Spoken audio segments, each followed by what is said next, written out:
नमस्कार, स्वागत है आपका। आप देख रहे हैं द न्यूज़ और मैं रानी गुप्ता आपके साथ। इस वक्त की बड़ी खबर सामने आ रही है, या यूं कहें कि ज्ञानवापी मामले के बाद एक और मामले को लेकर के हिंदू पक्ष की बड़ी जीत हुई है और मुस्लिम पक्ष को बड़ा झटका कोर्ट से लगा है। जी हां, हम बात कर रहे हैं बागपत के उस 100 बीघा जमीन की जिसे कोर्ट ने हिंदू पक्ष को सौंप दिया है। दरअसल इस पूरे स्थान पर मुस्लिम पक्ष का ये दावा था कि ये जो जमीन है वो कब्रिस्तान है और इसी के साथ ही मजार है, लेकिन यहां पर एएसआई ने प्रूफ दिए, साक्ष्य दिए, जिससे ये साबित होता है कि ये महाभारत काल का लाक्षागृह है, ना कि कोई मजार या कब्रिस्तान। कोर्ट ने यह फैसला सुनाया है। जाहिर तौर पर आपको बता दें कि करीब 54 साल के बाद यह ऐतिहासिक फैसला आया है जहां पर हिंदू पक्ष की बड़ी जीत हुई है। हालांकि इस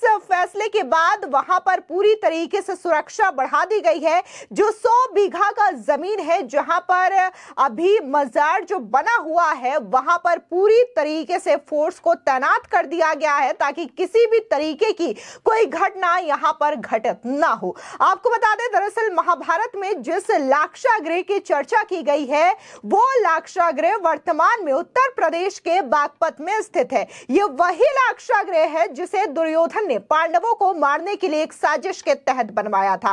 अब मुस्लिम पक्ष साल 1970 में यह दावा कर रहा है कि जिस टीले पर लाक्षागृह का होना बताया जाता है वहां शेख बदरुद्दीन की मजार है। कोर्ट ने इस दावे को पूरी तरीके से खारिज कर पूरी जमीन और मजार हिंदुओं को सौंप दी है। यानी कि ये जो 100 बीघे की जमीन है अब उस पर हिंदुओं का मालिकाना हक हो गया है।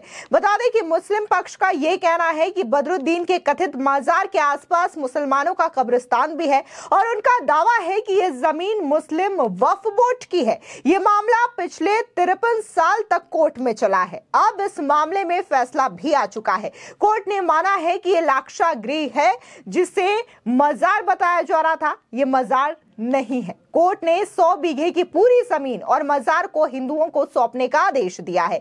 आपको बता दें कि इस दौरान हिंदू पक्ष के वकील रणवीर सिंह तोमर ने बताया कि मुस्लिम पक्ष 100 बीघा भूमि को कब्रिस्तान और मजार बताकर उस पर कब्जा करना चाह रहा था। उसको लेकर उन्होंने कोर्ट के सामने सारे सबूत पेश किए थे।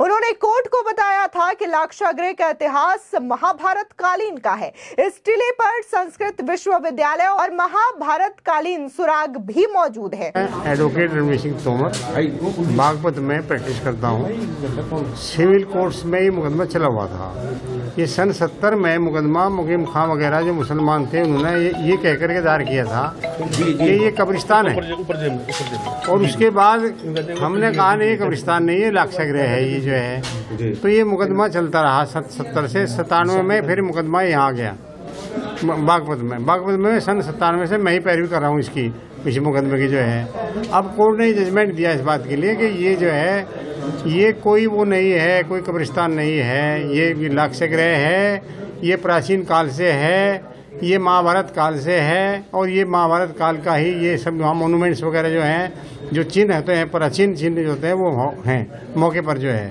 तो ये बताया बात के ये इसमें कब्रिस्तान का मुसलमानों का कोई मैटर नहीं है। असल में बात यह है कि ये लोग जो है जितने भी जब हमारे यहाँ से जो आए थे मुसलमान लोग आए, जब वहाँ हमारे ऊपर राज किया उन्होंने, तो उन्होंने जो है तोड़ फोड़ करके जो है जो चाह वो कर लिया। अब वो बात अब चलने वाली नहीं है, क्योंकि अब आ गया दूसरा राज, अब आ गया गवर्नमेंट दूसरी आ गई जो है। अब इसमें जो है यही बात जो है एविडेंस के में और गवाही होने के बाद ये पाया कोर्ट ने इस बात के लिए कि ये वास्तव में कब्रिस्तान नहीं है, और ये करीब 108 बीघे ज़मीन है।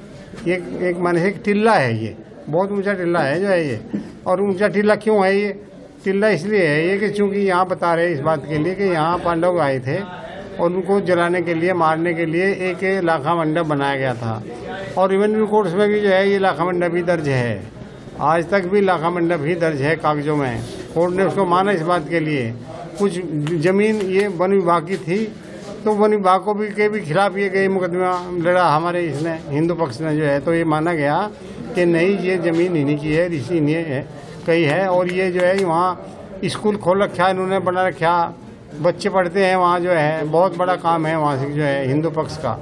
अब मुसलमानों का कोई वहाँ नहीं रहा है, कुछ भी जो है कोई बात नहीं रही है। अब ये बिला वजह लड़ते रहे, इतने 50 साल हो गए करीब लड़ते हुए, केवल इस बात के लिए कि ये भाई कोर्ट से हम मिल जाए, परंतु कोर्ट ने माना नहीं इनको बात को, जो है इनको माना नहीं कि नहीं साहब ये तो जो है लाखा मंडप ही है और प्राचीन काल से ये तो हिंदुओं का ही तीर्थ स्थल भी कह सकते हैं आप। तो ये फैसला है या खारिज, उनका वो खारिज किया गया? देखो फैसले में खारिज ही होता है, या तो खारिज होता है या डिग्री होता है। खारिज का मतलब ये है कि ये पाया गया कोर्ट ने कि इनका कोई यहाँ नहीं है, मुसलमानों का कोई मैटर नहीं है यहाँ से, जो है हिंदू का है, ये फाइंडिंग दी है कोर्ट ने, और दावा उनको खारिज कर दिया गया इस बात के लिए, जो है ये दावा साबित नहीं कर पाए इस बात के लिए कि साहब ये जो है यहाँ वो है, मतलब। अच्छा, क्या ये कानून अपील कर सकता है मुस्लिम पक्ष? अरे भाई अपील का तो राइट है, अपील का तो सब जगह राइट है, हर जगह राइट है, जो है अगर अपील का राइट ना हो तो फिर कानून व्यवस्था ही भंग हो जाएगी, जो है अपील का तो राइट है, जो इसको हर उसको जो है मुस्लिम पक्ष कर सकता है, तो हम भी कर सकते थे, अगर ऐसी बात होती तो हम भी कर सकते थे, मुस्लिम राइट है इनके लिए। अब अपील में क्या होना है, फिर अपील में भी यही होगा, क्योंकि एविडेंस जो होता है सर, अपील में तो कोई एविडेंस होता नहीं, कोई सबूत होता नहीं, वो तो जो सबूत होता है लोअर कोर्ट में होता है, लोअर कोर्ट से चलता है सारा मामला। तो लोअर कोर्ट ने जो फाइंडिंग दी है, लोअर कोर्ट ने जो बताया है बात, इस बात के लिए कि साहब ये वास्तव में जो गवाही हुई है, जो डॉक्यूमेंट्री एविडेंस दिया है, उससे साबित हो गया कि ये वास्तव में वहाँ मुस्लिम पक्ष का कुछ भी नहीं है, केवल हिंदू पक्ष का है, और वो भी लाखा मंडप एंड अदर्स जो मैटर था वहाँ उनका है, सबका है। ठीक। और वहाँ स्कूल भी बने हुआ है, बच्चे पढ़ रहे हैं वहाँ से, जो है बहुत डेवलपमेंट भी किया है इन लोगों ने, हिंदू पक्ष ने वहाँ। आपको बता दें, दरअसल ये मामला बागपत के एडीजी के कोर्ट में चल रहा था। बागपत के बरनावा में लाक्षागृह टीले की पहचान हुई है। साल 1953 में खुदाई के दौरान यहाँ पर लगभग 4500 साल पुराने पुरातात्विक महत्व के सामान भी मिले थे। अब इस जगह की पहचान दुर्योधन द्वारा बनाए गए लाक्षागृह से होती है। ये जगह अब भारतीय पुरातत्व सर्वेक्षण यानी कि ASI के कब्जे में है। हालांकि साल 1970 में उत्तर प्रदेश वक्फ बोर्ड ने इस जगह पर अपना दावा ठोक दिया। वक्फ बोर्ड की ओर से मुकीम खान ने लाक्षागृह टीले को बदरुद्दीन शाह की मजार और आसपास के कब्रिस्तान को बता दिया। इस पर मालिकाना हक जताते हुए एक मुकदमा भी दायर कर दिया गया। इस मामले में मुकीम खान ने ब्रह्मचारी कृष्ण दत्त को प्रतिवादी बनाया था। बता दें कि मुकीम खान ने कहा था कि यह जमीन वक्फ बोर्ड के रिकॉर्ड में है, जिसमें शेख बदरुद्दीन की मजार और एक बड़ा सा कब्रिस्तान मौजूद है। वही प्रतिवादी पक्ष के तरफ से यह कहा जा रहा था कि यह पांडवों का लाक्षागृह है। यहाँ महाभारत कालीन सुरंग है, पौराणिक दीवारें हैं और प्राचीन टीला मौजूद है। पुरातत्व विभाग यहां से महत्वपूर्ण पुरावशेष भी प्राप्त कर चुका है। अब इस मामले में कोर्ट का फैसला आ चुका है, लेकिन कोर्ट का फैसला देखने के लिए अब इस दुनिया में ना ही मुकीम खान बचे हैं और ना ही ब्रह्मचारी कृष्ण दत्त। लेकिन यह मुकदमा 53 साल से चल रहा है और साल 1970 में यह मुकदमा तत्कालीन मेरठ यानी कि तब बागपत नहीं हुआ करता था। बागपत दरअसल 1997 में जिला बनाया गया। जिला एवं सत्र न्यायालय में सिविल जज जूनियर डिविजनल प्रथम के यहाँ चल रही थी। बताया जाता है कि यह टीला वही लाक्षागृह है जहां पर पांडवों को जलाने का प्रयास किया गया था।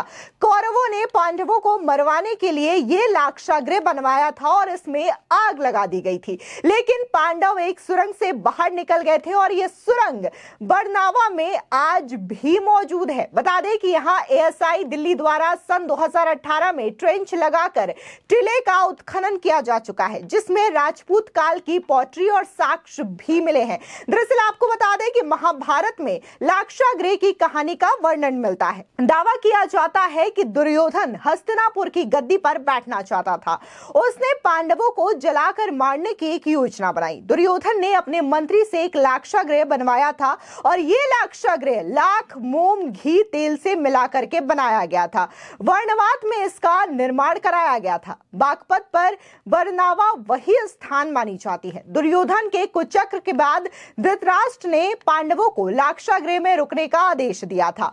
पांडव जब वहां ठहरे तो यहां पर आग लगा दी गई। हालांकि पांडव यहां से सुरक्षित बच करके निकल गए थे, क्योंकि माता कुंती को लाक्षागृह की सूचना महामंत्री विदुर ने दे दी थी। ये जो तमाम बातें बताई गई हैं वो महाभारत के ग्रंथ में मौजूद है और इसी चीज का उल्लेख जब एएसआई ने वहां पर खुदाई की थी तो तमाम जो साक्ष्य मिले थे, सबूत मिले थे, फिर चाहे वो सुरंग हो, टीले हो या फिर जो राजपूत पॉटरी हो, इन तमाम चीजों से ये साक्ष्य मिलते हैं जो कि ये साबित करते हैं कि वहां पर मजार या फिर कब्रिस्तान नहीं बल्कि 4500 साल पहले जो महाभारत काल में लाक्षागृह बनवाया गया था वो स्थान है, जिसको लेकर के कोर्ट ने अपना फैसला सुनाया और 53 साल के बाद हिंदू पक्ष की ये बड़ी जीत मानी जा रही है। फिलहाल इस पूरे मामले को लेकर के आपकी क्या राय है, हमारे कमेंट सेक्शन में जरूर बताएं। धन्यवाद।